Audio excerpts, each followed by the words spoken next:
Hi, இன்றைக்கி school பிள்ளைங்களுக்கு லஞ்சுக்கு கொடுத்து விடுற மாதிரி ஈஸியான ஒரு சைட் டிஷ் தான் இன்றைக்கி நாம் செய்ய போகிறோம்.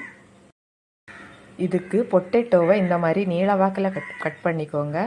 ரொம்பவே மெலிசாக இந்த மாதிரி கட் பண்ணிக்கோங்க. அப்போ தான் மசாலாஸ் இதில் செட் ஆகும். நம்ம கட் பண்ணி வச்சுருக்கிற பொட்டேட்டோஸை நல்லா வாஷ் பண்ணி எடுத்துக்கோங்க. அது கூடவே 1/2 ஸ்பூன் மஞ்சத்தூள்,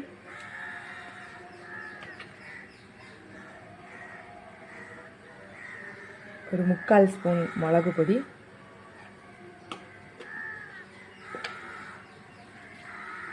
முக்கால் ஸ்பூன் சிக்கன் மசாலா,